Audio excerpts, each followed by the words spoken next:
자, 오늘부터 사상 첫 대통령 선거 사전투표가 시작이 됐습니다. 오늘과 내일 이틀 동안 실시가 되는데 저는 개인적으로 오늘 사전투표에 참가를 했습니다만 여기 네 분 중에 혹시 오늘 투표하신 분 계신가요? 저는 내일 하겠습니다. 아, 내일요? 저는 가봤는데 깜짝 놀랐습니다. 의외로 많은 분들이 와서 투표를 기다리고 투표하고 가는 모습을 점심시간에 볼 수 있었는데요. 자, 사전투표율 지금 어느 정도 지금 기록하고 있습니까? 박수영 기자. 네, 바로 오후 5시 기준이 네. 조금 전에 나왔는데요. 지금 보시면 10.6%를 기록하고 있습니다. 이게 역대 최고입니다. 당연히 역대 최고죠. 이번이 네. 처음이니까. 그런데 이제 네. 지난 총선 때 있었던 그렇죠. 사전투표율과 총선과 비교를 하면 같은 네. 시간대에 4.97%였거든요. 그러니까 지금 보시면 2배 가까이 차이가 나는 겁니다. 2배가 넘대요. 네, 넘는 자, 지역별로도 차이가 한번 볼까요? 네, 지역별로 보시면요. 가장 높은 곳이 바로 전남입니다. 네. 15.39%를 기록하고 있고요. 네. 2위가 세종시 14.43%. 네. 그리고 광주도 높습니다. 14.17%를 기록하고 있는데요. 네. 최하위는 뭐 보수의 심장이다 이렇게 불리고 있는 대구 같은 경우에 8.76%를 기록을 하고 있습니다. 보시는 것처럼 지지율이 굉장히 사전 투표율이 굉장히 높게 나오고 있습니다. 네. 그러다 보니까 이렇게 높은 거면 아마 나중에 5월 9일에 초 전체 투표율이 80%를 넘지 않을까 이런 기대 섞인 얘기까지 나오고 있습니다. 자, 지금 전국의 사전투표율을 봤는데 대구가 눈에 띕니다. 다른 데는 다 두 자릿수 이상의 첫날 투표율을 보이고 있는데 최하위가 대구고 8.76%. 그만큼 대구, TK의 민심 아직까지도 마음을 정하지 못한 사람이 많다. 이렇게 해석을 할 수 있는 거겠죠. 아직까지 한 5일 정도가 남았습니다. 내일도 사전투표일이긴 하지만 뭐 본선거일은 9일까지니까요. 그렇죠. 어쨌든 보수 표심이 지금 계속 등락을 거듭하고 있고 어느 표로 갈까 하고 있는 상황이기 때문에 아직까지 마음을 못 정했다는 거를 정말 극단적으로 지금 대구에서 보여주고 있는 것 같다는 생각이 듭니다. 근데 재밌는 게 이제 지난해 4.16 총선에서도 사전투표를 했는데요. 네. 그때도 대구가 낮았어요. 보니까 그래요? 그때 4.16 총선 때, 지난해 4.16 총선 때 사전투표율이 12.19%였습니다. 전국 평균이. 네. 근데 대구가 부산에 이어서 10.13%로 밑에서 두 번째입니다. 뭐가 있었냐면 근데 사실 여러분들이 기억하시면 아시겠지만 당시 새누리당이 공천 파동이 있었죠. 그랬죠. 그러면서 지금의 유승민 후보를 비롯해서 의원들이 탈당을 해서 네. 대구에 출마를 하고 그러면서 복잡해진 거죠. 그때. 네. 그러니까 지금도 사실은 비슷해진 겁니다. 그렇게 볼 수 있을 것 같아요. 그렇군요. 자, 대구의 민심 사전투표율에서는 어떻게 될지 아직까지 정확하게 나오지 않고 있습니다. 내일과 또 5월 9일 투표율 한번 봐야 될 것 같습니다. 자, 그런데 해외로 떠나는 여행객들의 경우에 이 사전투표율의 열기가 뜨거웠다고요? 네, 그렇습니다. 오늘 오전에 6시부터 이제 사전투표가 시작이 되는데요. 네. 지금 보이는 모습이 바로 인천공항 투표소 모습입니다. 이게 공항 출국하는 사람들이 투표하고 가려고 줄 쓴 모습이군요. 네, 그렇습니다. 줄이 굉장히 긴 걸 한눈에 보실 수 있는데요. 네. 40분 정도 기다려서 투표했다고 합니다. 그리고 그때 출국을 하려면 굉장히 절차가 복잡하잖아요. 그렇죠. 시간이 꽤 걸리는데 그럼에도 불구하고 그렇군요. 40분 가까이 줄을 서서 하다 보니까 그 인천공항 측에서 좀 더 많은 투표소가 필요한 게 아니냐 이런 얘기까지 나왔다고 합니다. 네. 설마 저 투표하려고 기다리다가 비행기 놓친 분은 안 계시겠죠? 그래서 포기하고 그냥 가신 분들도 많대요. 기다리다가. 그렇군요. 네. 예, 사전투표. 자, 사전투표가 다 아시겠지만 혹시라도 어떻게 하는 건지 궁금해 하시는 분들이 있을 것 같아서요. 제가 영상으로 준비했습니다. 함께 보시죠.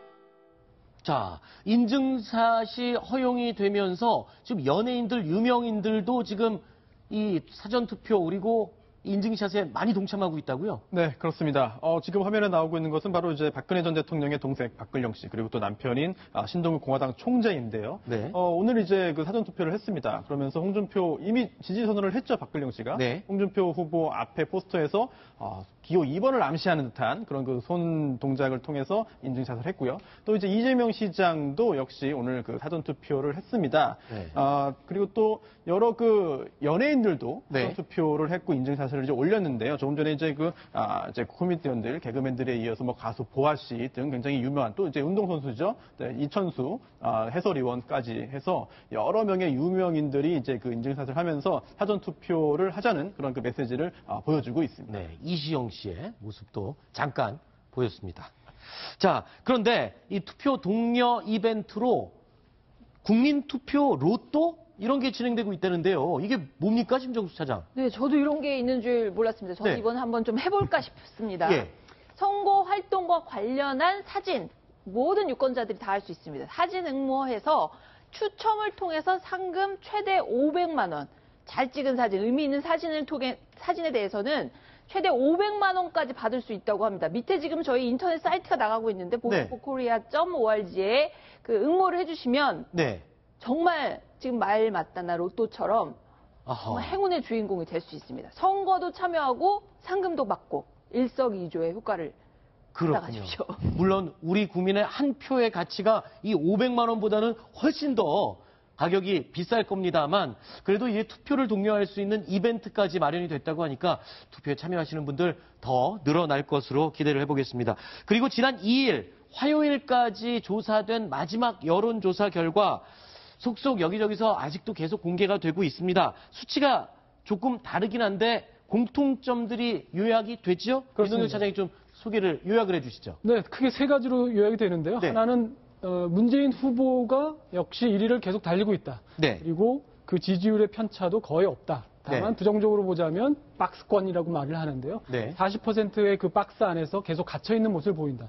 두 번째는 2위 다툼을 벌이고 있는 안철수 후보와 홍준표 후보의 경쟁이 점점 치열해지는데 아하. 안철수 후보는 하락하는 추세고 홍준표 후보는 상승하는 추세다. 그리고 세 번째 아까 우리가 다뤘던 정의당의 심상정 후보가 TV 토론의 인기에 힘입었는지 어쨌든 상승하는 모습을 보이고 있다. 네. 이렇게 세 가지로 요약을 할 수 있겠습니다.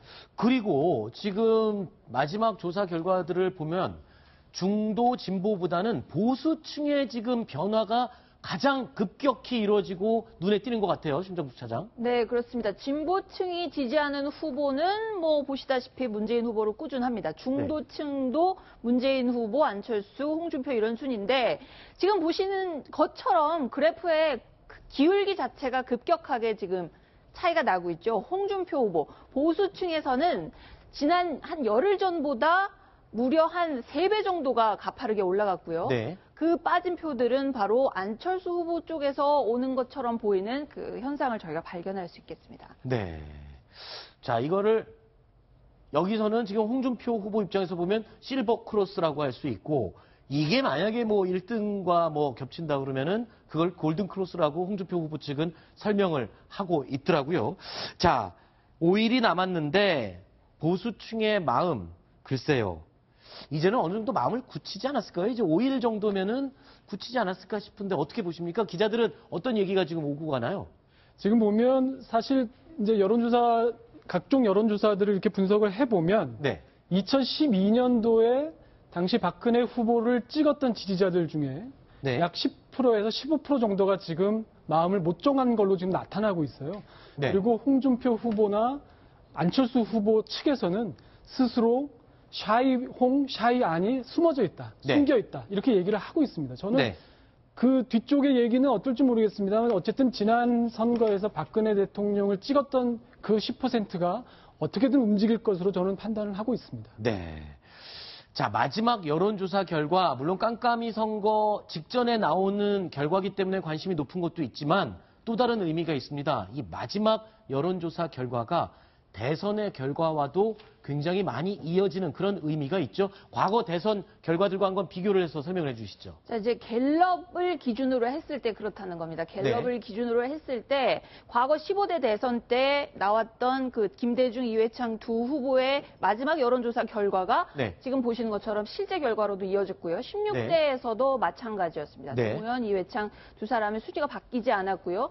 이명박, 정동영 17대 대선 때도 마찬가지였습니다. 그리고 18대 지난 대선 때도 마찬가지 1, 2순위 변동은 없었습니다. 지금 보신 것처럼 13대 직선제 이후 지금까지 6차례 대선이 있었는데 마지막 여론조사 결과가 결국은 최종 결과로까지 이어졌다라고 볼 수 있는데 사실은 그렇다고 해서 이번 대선도 꼭 같다라는 것은 아니고요. 꼭 같다는 것은 아니고요. 지금 등락세 같은 것들이 후보 간에 조금 있기 때문에 변수는 얼마든지 있다 이렇게 설명할 수 있겠습니다. 방금 심정수 차장이 한 이야기 내용을 지금 후보들은 절대 믿고 싶지 않겠어요. 왜냐하면 결과가 바뀔 수도 있다라는 가능성을 놓고 지금 뛰고 있겠죠. 민동길 차장. 예. 그러니까 이제 저도 심정수 차장의 얘기에서 약간 덧붙이자면 사실 지난해 4.13 총선 전에 얼마나 많은 여론조사들이 우리도 그랬고 채널 A도 그랬고 많이 틀렸지 않습니까?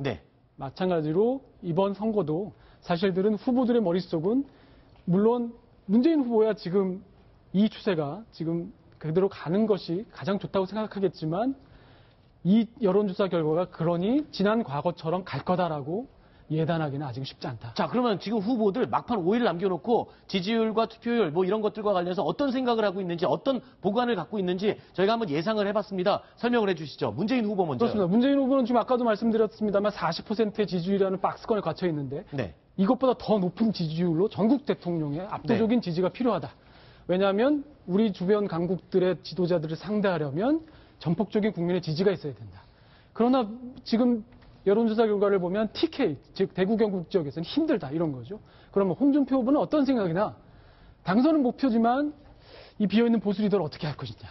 그리고 TK와 PK, 이른바 동남풍은 불었는데 이것을 어떻게 충청권으로 올리면서 보수를 대동단결시킬 것이냐. 박근혜 전 대통령에 대한 사면을 어떻게 할 것이냐. 이런 생각들이 아마 좀 하고 있겠죠. 안철수 후보 얘기. 안철수 후보 같은 경우에는 어쨌든 지금 보시는 것처럼 보수표가 이탈한 흐름이 여론조사에서 나타나니까 그거를 어떻게든 막아야겠다는 생각이 있을 거고요. 계속 캠프에서 얘기하는 것처럼 샤이 안철수 표가 마지막 날에는 결국 수면 위로 나타나야 된다. 이런 생각이 머리에 꽉 있을 것 같습니다. 자, 마지막에 샤이 안철수가 얼마만큼 수면 위로 드러나느냐 안철수 후보 캠프에서는 이 부분에 가장 관심을 쏟고 있습니다.